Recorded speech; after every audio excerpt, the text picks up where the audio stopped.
Salut à tous, c'est Rudy d'Avimobile.fr et je vous retrouve aujourd'hui pour la prise en main du Lumia 950 par Microsoft. Donc on va commencer ce test avec un petit déballage. Donc ici on a la boîte avec le dos de l'appareil. Ici on a la petite indication Microsoft Lumia 950. Sur le bas on a quelques inscriptions et certifications. Le haut rien du tout. Sur la droite voilà la référence, la couleur, donc là c'est noir et quelques codes barres. Et sur la gauche, voilà, sur le fond bleu, Microsoft Lumia 950. Sur l'arrière, on voit le téléphone de face et vraiment de dos, avec ici quelques indications, voilà, sur la batterie, etc. Ici, comme Snapdragon, désolé, Windows et Microsoft. Donc, Windows 10. Donc, on va commencer le déballage, voilà. Donc, ici, il n'y a plus rien. Donc, ici, nous avons le smartphone avec la petite languette. Ici, quelques livrets, voilà, guide de démarrage rapide, enfin, ouais. Et non, ce n'est pas une liasse de billets, c'est une liasse de livrets. Voilà, ça aurait fait plaisir peut-être aux utilisateurs. Ici, on a un chargeur de type C, que je vais vous montrer de suite. Voilà, USB type C, c'est plutôt intéressant. Ici, un petit piéton et un câble ici, micro USB, voilà, pour connecter l'appareil sur l'ordinateur directement. Voilà pour le déballage et on va passer tout de suite au smartphone. Donc le produit, on va faire le tour tout de suite. Donc ici les boutons on-off, volume haut, bas et les boutons juste ici pour l'appareil photo. Voilà, nous avons un écran 5,2 pouces, WQHD ou 2K pour ceux que ça intéresse. Donc du 2560 sur 1440 pixels, ce qui nous fait une densité de 564 pixels par pouce, ce qui est excellent pour le nu. De toute façon, à partir d'un 1080p, on n'aperçoit quasiment pas la différence. Donc une dalle AMOLED Clearback protégée par du Corning Gorilla Glass 3, donc avec un affichage grand angle, un mode forte luminosité, voilà que Microsoft propose à l'intérieur du smartphone, et on a aussi des profils couleurs qui peuvent être intéressants, comme surtout les Lumia. Donc sur le haut, nous avons la marque Microsoft ici avec la sortie écouteur et l'appareil frontal de 5 millions de pixels. Sur le bas, nous avons ici une sortie micro, voilà, pour les communications ou l'enregistrement vidéo peut-être. Sur le bas, le port type C pour la recharge. Sur le haut, la prise jack 3.5. Et ici, nous avons le triple flash LED et le capteur 20 millions de pixels, card size avec le logo Microsoft. Vous voyez, voilà, c'est un capteur pour view, voilà. Et ici, nous avons la sortie audio du smartphone. Je vais ouvrir la trappe car la batterie est amovible. Nous avons donc ici des connecteurs pour le NFC. Ici, le port nano SIM, pardon, et micro SD, ainsi que la batterie de 3000 mAh. Voilà pour le tour du smartphone. Je vais vous allumer l'écran tout de suite et on va voir le rendu ensemble. Je vais zoomer un petit peu. Voilà. Donc, Microsoft s'allume. On peut voir qu'au niveau détail, c'est vraiment excellent. Donc, je vais dézoomer pour voir. Plutôt pas mal, une bonne prise en main hein, quand même. Les boutons, on retrouve bien là sur le pouce. Volume, c'est intéressant. Là, le bouton photo, c'est un peu plus compliqué, mais bon, lorsque l'on prend comme ça, il tombe bien au niveau de l'index.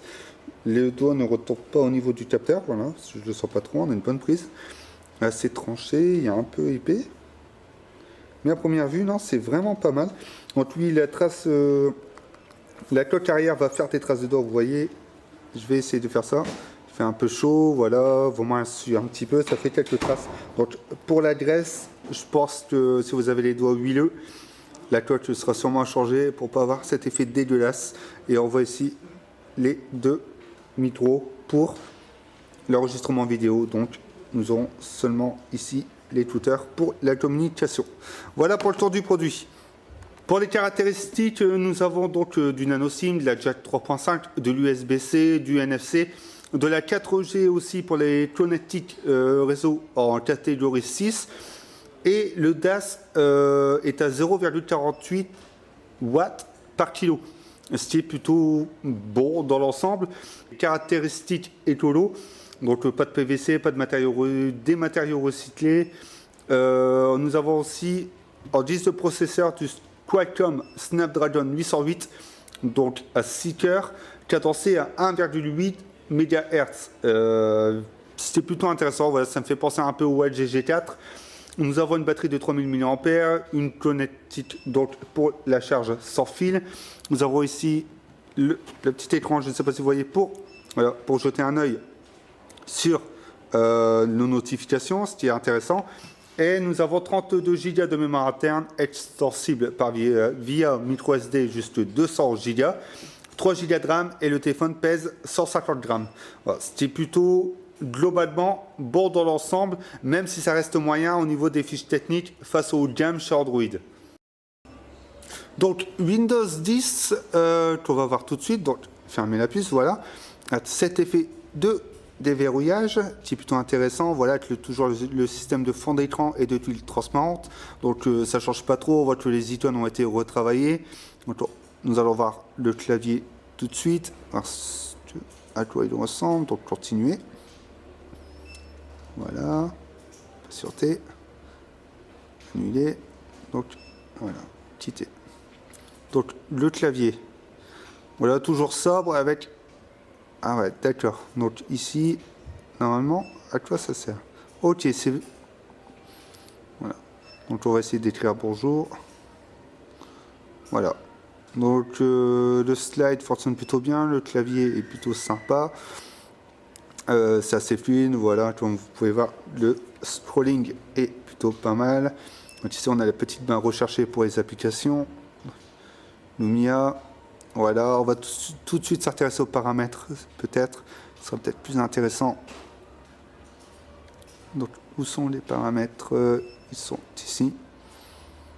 Donc voilà, on a plus le système, vous voyez, d'applications et paramètres du téléphone sur 2 pages différentes. Nous avons tout ici. Donc, système avec l'affichage. Donc ici, voilà, on peut régler le niveau de luminosité automatiquement. Non. Donc, voilà, verrouillage de la rotation, non. Taille du texte, ok, afficher un point, bon, ça reste du basique. Notification et action, donc apparemment, là, on peut en mettre juste 12. Voilà, ça me fait penser un peu à Android. Vous voyez, quand, voilà, une fois, 2 fois, voilà. Mais bon, c'est plutôt intéressant, ça permet de rajouter beaucoup plus. Par contre, ça, ils n'ont pas changé, ce qui est un peu dommage. L'économiseur de batterie, 95%, temps restant estimé une journée 13 heures. Voilà, je vais préciser. L'économiseur de batterie, le stockage, l'allumage, il reste 29 Go. Donc l'OS c'est vraiment pas gourmand dans l'ensemble, hein, c'est vraiment intéressant. Il n'est pas gourmand, il ne faut pas beaucoup pour tourner. Chiffrement de l'appareil, voilà, donc on peut le chiffrer également. Personnalisation. Avec l'accueil, sûrement, voilà. La transparence des tuiles, l'arrière-plan des tuiles et l'arrière-plan. Bien évidemment, derrière les tuiles, voilà, les comptes, confidentialité, on peut rajouter des comptes Google, etc. Voilà pour les paramètres. Dans l'ensemble, c'est... Ouais, je suis satisfait même si je ne suis pas fan. Voilà, ils ont redesigné les petits icônes, vous voyez. Voilà, pour dimensionner les tailles, donc toujours les 3, grandes, moyennes, petites. Ensuite on peut, voilà, en choisir une autre, on peut en restant, voilà, et choisir un nouvel emplacement. On va voir tout de suite au niveau du déverrouillage s'il y a le double tap. Normalement il devrait y avoir, bon, je regarderai ça plus tard. Pour le capteur photo, donc nous avons, je vais verrouiller. Donc ici du 20 millions de pixels car size, comme signalé au début de cette vidéo. Donc autofocus, déclencheur à double course. Nous avons également une ouverture de 1.9, ce qui permettrait quand même d'avoir une meilleure luminosité en faible condition, voilà, de lumière quand vous prenez un cliché. Nous avons également le triple flash LED qui permet une couleur beaucoup plus naturelle, voilà, de nuit. Et aussi, on a un autofocus donc qui peut prendre un objet jusqu'à 10 cm. Voilà, donc c'était plutôt intéressant. Ça permet de prendre un objet assez proche quand même de l'appareil photo, tout en ne perdant pas le flou dessus. Voilà. Et nous avons également aussi du PureView. Tout d'abord, nous avons du 5 millions de pixels grand angle qui permet de filmer en Full HD. Je verrouille l'appareil photo. Voilà, se déverrouille assez vite. Donc, on va le refaire de suite pour que vous puissiez bien le voir. Voilà, désolé pour les reflets. Voilà, il y a une petite vibration, pas semée, donc je vais prendre un petit cliché vite fait.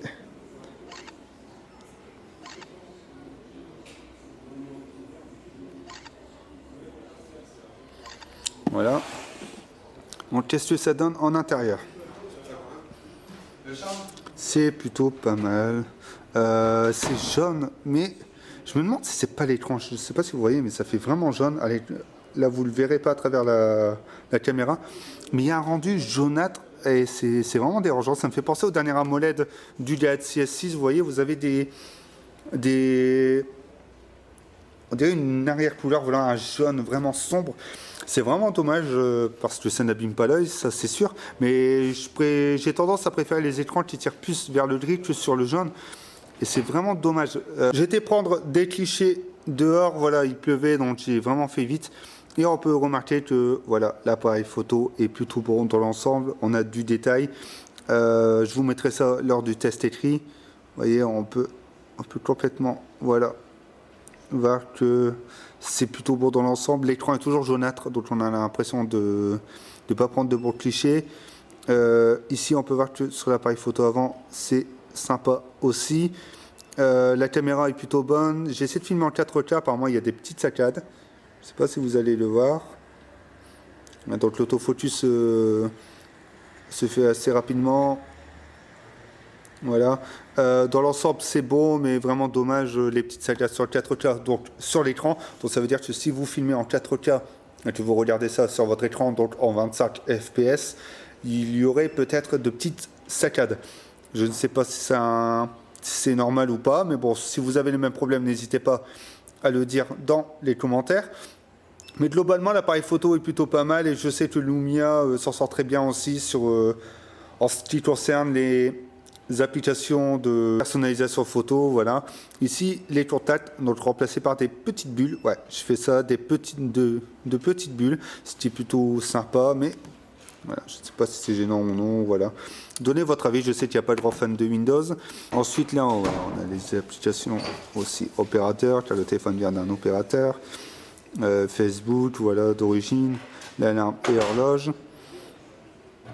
Donc tout a changé, on peut voir qu'il n'y a plus rien qui soit comme avant. L'interface caméra en haut, ouais, bon, elle reste pareil aussi. C'est vraiment du design d'icônes, mais pas vraiment beaucoup de choses. Voilà, Continuum aussi, qui est ici, et Cortana. Donc Continuum est vraiment quelque chose de pas mal, sachant qu'on peut connecter son smartphone et s'en servir sur le PC sans rien faire. Donc faut acheter un petit boîtier. C'est intéressant, sachant que faut en avoir l'utilité. Voilà, d'une pour le prix, deuxièmement, ça peut être pas mal si on travaille sur son PC et sur son mobile en même temps, mais ça n'a pas une grande utilité non plus. Vu le prix du boîtier, je pense qu'il faut vraiment l'utiliser pour prendre ce boîtier. Et Cortana, bien sûr, une connexion, là je ne l'ai pas, je mettrai le code Wi-Fi, on le testera tout à l'heure. Groove Music, voilà toutes les applications Microsoft, voilà, on a fait un peu le tour de cet appareil. Nous allons continuer à visiter Windows 10, donc avec le Store, qui lui aussi a évolué, vous voyez, avec le top des applications. Sur fond noir, voilà, ça fait un peu comme le Play Store sur Android. C'était plutôt pas mal avec des choses animées. Bon, ici on a, voilà, vous voyez, ça part du même principe. Bon, Windows a su innover de ce côté-là, mais pas en fournissant beaucoup d'applications sur le Store. Nous allons voir tout de suite Microsoft Edge. Donc, en allant dessus, la connexion doit être très rapide apparemment. Donc, nous allons voir. Donc, je vais taper avimobile.fr et on retombe directement, voilà, sur le site. C'est plutôt pas mal. Je vais prendre, voilà, et dernière info dessus, ça va assez vite à charger, vous voyez. Non, c'est une vidéo, vous voyez, ça bien chargé. C'est plutôt pas mal, mais l'écran est vraiment jaune, hein. C'est dommage que vous ne le voyez pas là. Il faut vraiment que vous le voyez parce que c'est vraiment dommage que la MOLED tire autant sur cette couleur. Voilà, donc c'était juste pour vous montrer que c'est assez fluide. Le changement n'est pas flagrant et ça fonctionne plutôt bien pour tout ce qui est navigation. De toute façon, Windows, pour moi, est un OS qui fonctionne très bien pour les réseaux sociaux et pour les connectivités Internet. Si c'est pour l'OS complètement, c'est vraiment dommage qu'il n'y ait pas d'effort fourni dessus, mais en tout cas, Microsoft Edge fait ce qu'on lui demande apparemment. Je viens de configurer mon compte Microsoft, donc nous allons utiliser Cortana. Bonjour Cortana. Non, donc ça ne fonctionne pas, il faut appuyer ici. Avismobile.fr. Donc je vous laisse regarder.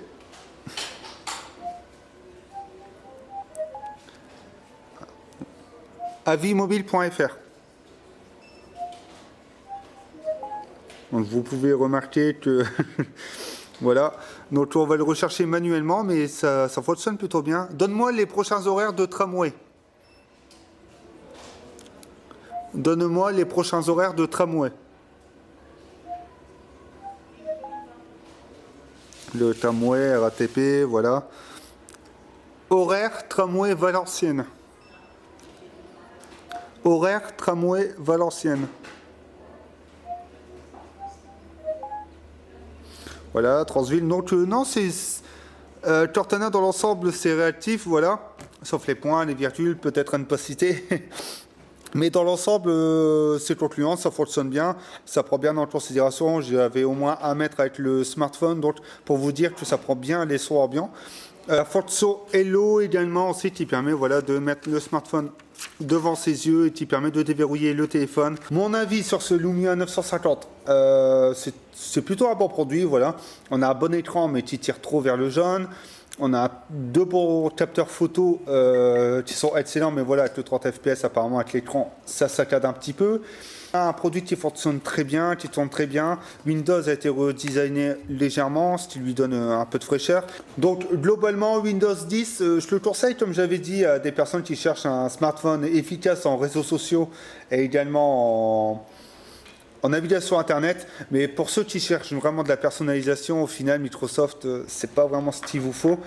Donc le smartphone est plutôt agréable à prendre en main, les boutons sont accessibles, l'écran n'est pas pixelisé. On a un très bon capteur photo, voilà.